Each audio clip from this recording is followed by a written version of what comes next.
everyone. Today I have the pleasure of introducing a dear friend, Dr. Nigel Cross. Nigel, you really need no introduction, but please introduce yourself to everyone. I'll try to do that, Sharonda. Yeah, Nigel Croft.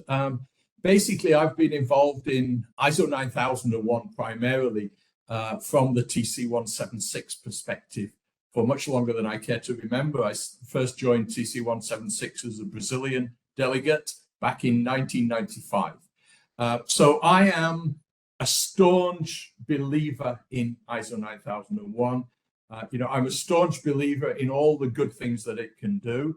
And for the last 25 years or so, I've been a staunch defender of the credibility and been promoting with the relevant interested parties, IAF, Casco, and others, things that we need to do to address potential credibility issues.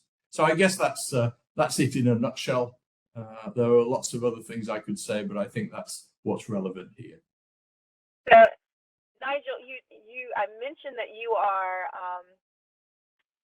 you're kind of the person who needs no introduction. In my mind, you're kind of the father of the APG. Can you tell us how it got started? How did all of this start? Set the context for us. Yeah, absolutely. And you use that word context. That is absolutely vital here because the story actually starts around 1998 when ISO TC176 was developing the year 2000 revision of ISO 9001. Up until then, 9001 had been a sort of very prescriptive, clause-based standard, procedures for just about everything, records for just about everything.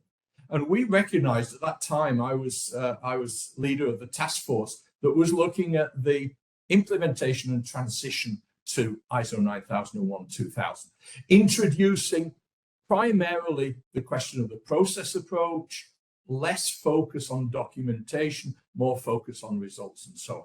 So we'd identified right from the get-go that auditor competence and auditors would need a new set of skills to be able to audit to those kind of requirements. No detriment to the previously existing auditors, but what we had was a lot of auditors who came from a sort of inspection background, who were used to inspecting things or maybe a laboratory perspective, yes, no, tick the box, which is fine for that kind of application. But when we start talking about quality management, then it's a whole different ballgame. So as part of our transition plan, we worked with the IAF and Casco. Out of that collaboration came the joint communique on things that needed to be addressed if the transition was to be successful. And one of those things, obviously, very, very clearly was auditor competence. Now, we have to remember that at that time, year 2000, 2001, there was no ISO IEC 17021. It was Guide 62. Guide 62 supported by IAF GD2. There was no ISO 19011. It was the old ISO 10011 parts 1, 2, and 3 for auditors. And so after the transition, after the standard had been published, we realized that just the formal routes weren't going to cut it anymore. It wasn't something that you could just do by having a standard. And the idea came out of one of our joint what we call the ISO 9000 coordination group. I've forgotten the acronym. Anyway, that doesn't matter. It was a joint effort between TC176, Casco, and IAF that we needed to have some mechanism to get guidance, hints, and tips out to auditors without having to go through the whole consensus building process involved in an ISO document or an IAF document. So out of that, and I think it was in our Buenos Aires meeting around about 2001, Randy Doherty, who went on to be chair of IAF, Alex Izrakovic, were appointed by the ISO 9001 advisory group to form this auditing practices group. Interestingly, at that time, we were talking about good auditing practices. Then we get into the consensus building and all the sort of arguments around, oh, can you call it good practice? Who says it's good practice? And eventually we settled, okay, guys, it's the auditing practices group. That was endorsed by TC 176 by a formal resolution. It was endorsed by the IAF. And we set it up essentially as a kind of editorial group that could very quickly reach consensus without any formal ISO or IAF endorsement. They're not requirements, they're not formal guidance. They are what they are, hints and tips on good practice from professionals who've been involved in third-party auditing. And then the group had its first meeting in Sydney, Australia, hosted by Standards Australia, I think in 2002.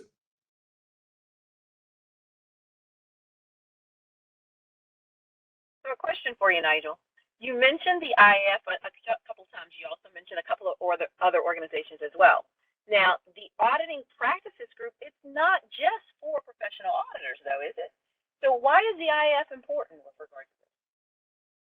Well, what we figured was, as I said, this was a joint initiative.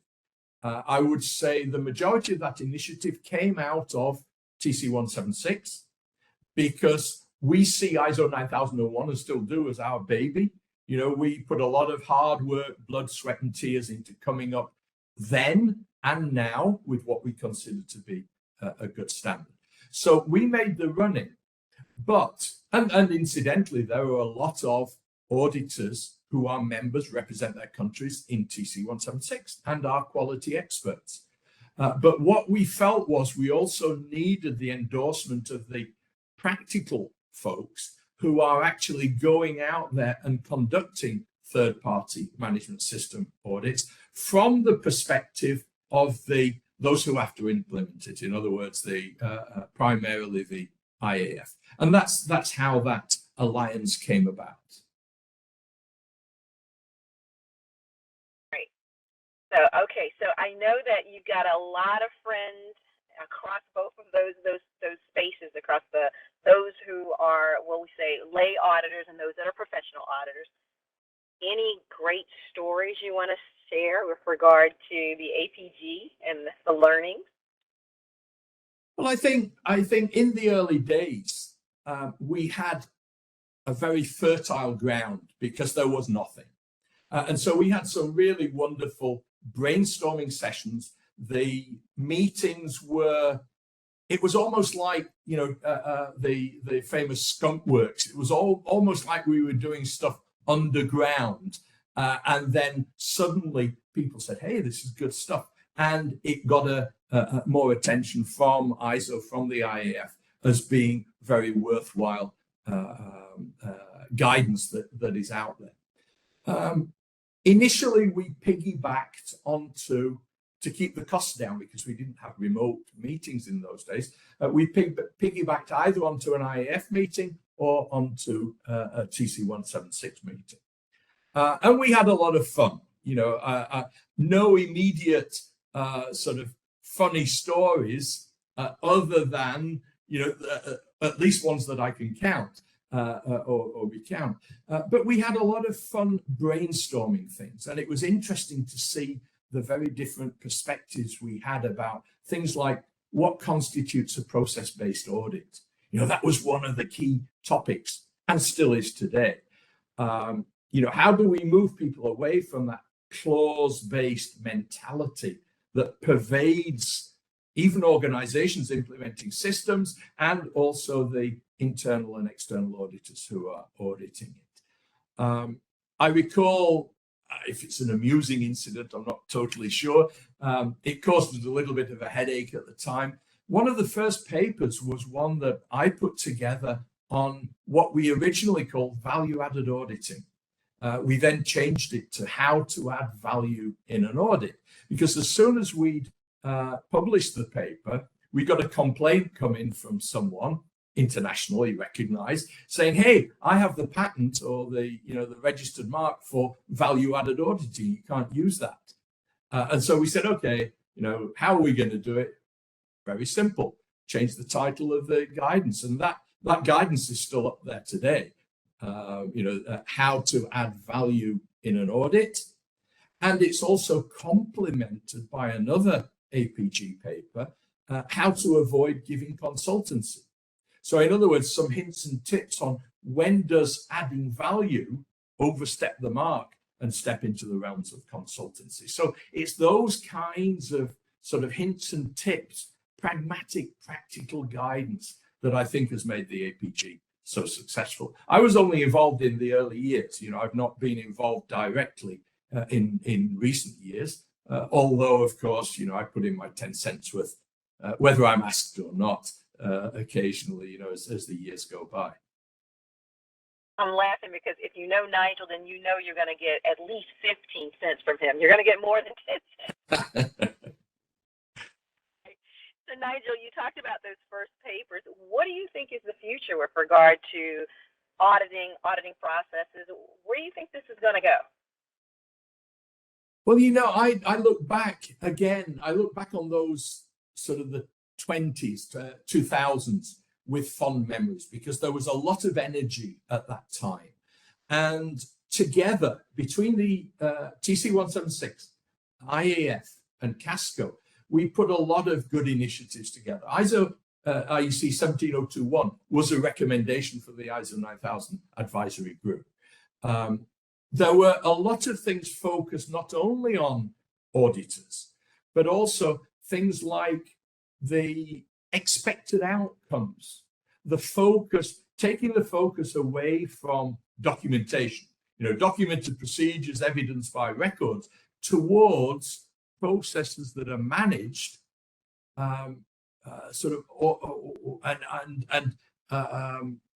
proven by the results that they generate. And so that fed into the joint ISO-IAF strategic plan in the 2005-2006 timeframe, which said outcomes matter. I don't know if you remember that phrase. That became a mantra. It's not just about the documentation. It's not just about how many hours training you do. It's not just about how many pieces of equipment you have calibrated. It's the sum of all that, and we judge the effectiveness of the quality management system by its outcomes. And who are the best placed people to judge that? The clients of the certified organizations, the customers who feel the pain if the quality management system is not working. And so that expected outcomes, I think, still has to be a key element in the way we move things forward from the auditing profession. Of course, remote auditing, hybrid auditing, blended auditing. I know you've been involved, Sharonda, very much in the IAF work. There was a recent document that I took part in putting out with UNIDO, looking at the pros and cons and the opportunities and challenges, particularly for developing economies, in using remote auditing and remote conformity assessment methodologies. It's a wonderful opportunity if it's used in the right way. And of course, I think that kind of guidance will continue to be necessary to make sure we use it and don't abuse it. But I see in general, I see the Auditing Practices Group guidance, these days under Joanna Guimaraes-Sá, as being as relevant today as they were 20 years ago. And they renew themselves on a continual basis. So Nigel, as I'm hearing you talk, it's amazing hearing all of the things that the APG has lent itself to, has given birth to. I mean, I didn't realize, as you said, I think you said 17021, and then, of course, the Outcome Matters documentation. There's a couple brochures. Can you give us the exact name of the brochures there? I believe there's the joint one. There's a couple, actually. One is ISO 9001, what does it mean in the supply chain? And that is still available on the ISO website and the IAF website. And that provides guidance to users of ISO 9001 certification about how organizations might demonstrate conformity to the standard. The pros and cons of self-declarations, the pros and cons of using ISO 9001 as a supplier audit tool, third-party certification with or without accreditation. But again, with that focus on the customer of the certified organization. And I think this is what auditors have to recognize. And I've always said, and I think an important component of this, an auditor, before they sign off on the audit report, before they make that recommendation for certification, they need to just stop, take a deep breath, and say, have I seen enough that this organization provides me with the confidence necessary for them to be ISO 9001 certified? Now, of course, as an auditor, I can't just go along to the organization and say, sorry, guys, we're not certifying you because I didn't really feel confident. I know what they would say to me, and it wouldn't be very polite. What we have to do is, if we don't feel that confidence, that the organization is capable of consistently providing conforming products and services, which is the core objective of 9001. If we don't feel confident, we have to dig and find out why we're lacking in that confidence. And we have to raise non-conformities that an organization will have to address before we can give it the recommendation for certification. So I think that is the first of the two. And the second is, it started life as, what are the expected outcomes of accredited certification to ISO 9001? That was very, very successful.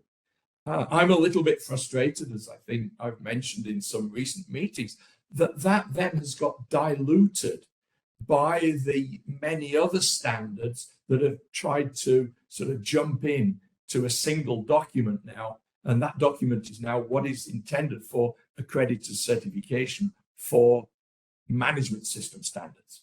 And so it's not that 9001 is ignored, but we're currently working to put ISO 9001 back, up front, in your face, as the core standalone document that is so important for credibility. I want to come to brand integrity in just a moment, but before we get there, you mentioned a couple things. You mentioned the UNIDO document, and you mentioned confidence and trust. And the reason why I want to talk about those things is because there's a lot of questions with regard to how do we maintain confidence? How do we trust what we're seeing, especially with this rise of remote auditing? Tell us a little bit more about that UNIDO document and give us your opinion with regard to remote auditing. Well, as I say, it's a tool. It's a very, very good tool. It can do an awful lot of good in the right hands. It can do an awful lot of damage in the wrong hands. And it's like a hammer. In a skilled carpenter, using a hammer can do a lot of wonderful things. Somebody who is misusing that hammer can do an awful lot of damage. You will recall, I don't even remember the MD number now, the IAF, was it MD2 on remote conformity assessment? MD4.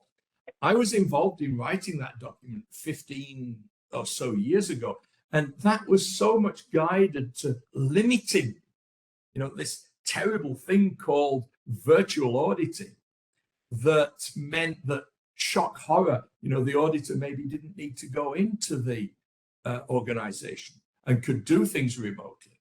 And then we started seeing an increase in, ITC sector, where, do we really want to say, you have to go in and audit a software designer in his or her pajamas, because they're working from home, because there is no physical location. And so I think you convened the revision of that to sort of bring it mainstream, to make it a tool that can be used, because in those early days, everything was aimed at limiting, restricting to avoid abuse. I think now we recognize remote assessment as a very, very important tool, became a strategic imperative, of course, during COVID. And then the question was, is it better to do a remote audit or no audit at all? And so it became, it's wrong to say the lesser of two evils. That implies that it's a bad thing. But I think it opened everybody's eyes to the potential of doing some, if not all, of the parts remotely.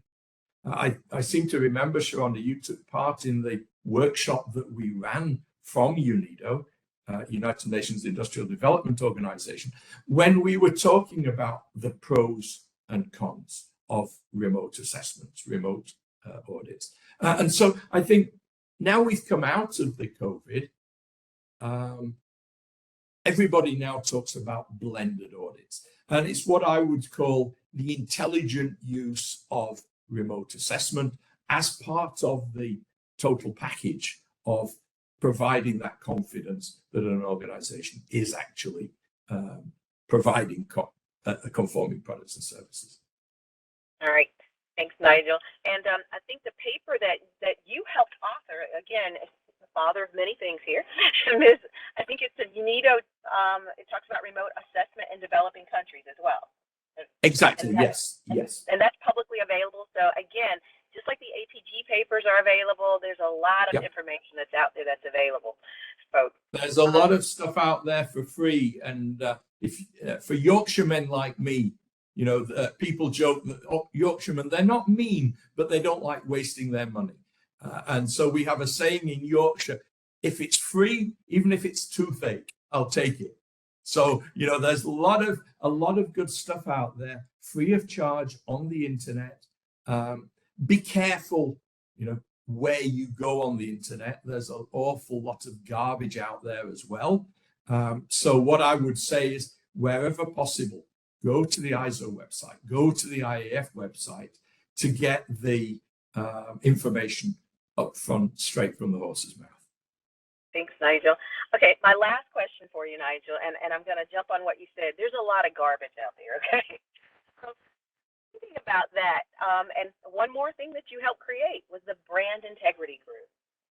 So tell us about the Brand Integrity Group and how is that helping with regard to promoting the APG and helping to reduce the amount of garbage out there? Well, this is something that we started. It goes back again to roots in around the 2002 timeframe. That was when ISO TC 176 had liaisons to IAF, which was me, and another colleague who was liaison to the ISO Casco. We figured we needed to be able to get input from the broader TC 176 membership, rather than just Nigel going along to an IAF meeting and say what I thought. We needed some kind of a consensus building mechanism. And so we created within TC 176 what was then called the Conformity Assessment Liaison Group. That took part in this multidisciplinary ISO 9000 advisory group that I co-chaired for a number of years, initially with Roger Brockway from UCAS, who was IAF Technical Committee Chair at the time, then Randy Doherty. And that multidisciplinary approach, I think, was fundamental to generating a lot of those initiatives. Sadly, I sort of took a hiatus in 2010 to become chair of TC 176 SC2 with other stuff, like overseeing the 2015 version of ISO 9001. And for whatever reason, it was decided that the ISO 9000 advisory group had run its course and was no longer needed. So part of that function of the ISO 9000 advisory group to monitor credibility, to propose actions that needed, multidisciplinary, part of that was taken over by the IAF's Management System Standards Working Group. And that also within TC 176 morphed into what we call the Brand Integrity Group. What are the factors that affect brand integrity of our standard that we're passionate about? And interestingly, one of the things that we identified way back, along with the the classics like auditor competence, like conflicts of interest, like accreditation and so on. One of those factors that we identified was gossip. It was people saying bad things about other people. It was consultants making unfounded complaints about other consultants. Now, some complaints, I always work on the premise that there's no smoke without fire. And I think where we all collectively need to work together is to become more angry when we see things that are not right. Whether it's a consultant providing useless information to an organization, using a template, using clause-based structures, and the brand integrity group calls those vanilla systems. The vanilla flavor that you can just get it off the shelf, cut and paste somebody else's name into it, and away you go. That no longer cuts it. Organizations have to think now about their context, about their processes. What's the best way for them to manage their business? And that needs to go across to the auditing profession as well. So a lot of good stuff. I'm all for transparency. One of the things we've tried to do is to get a more active, more proactive communications group together. Alan Daniels and Ashok Dandekar from the TC176 side have done a great job in putting together a number of guidance documents on 9001. Brahim Hula, as you know, and his predecessors have done a fabulous job with the IAF to get the information out so that people don't need to look to alternative channels. But that information needs to be accurate. It needs to be trustworthy because it will be subject to public scrutiny and it will be subject to criticism. And some of that criticism may be justified, some of it may not. So Nigel, thank you so much for taking the time to talk with us, not only about how the APG evolved, how it got started, the outreach of the APG. Thank you so much. I'm imagining, Nigel, that this is the first of many conversations because I'm already thinking about having a conversation with you with regard to IAF Search, talking about accurate information being out there in the marketplace, those types of things. So stay tuned. I may see if we can come back to you. Thanks for listening, everyone. And Nigel, thank you so much for the time and for sharing your expertise with us. Thanks, Shiranda. As always, it's a pleasure.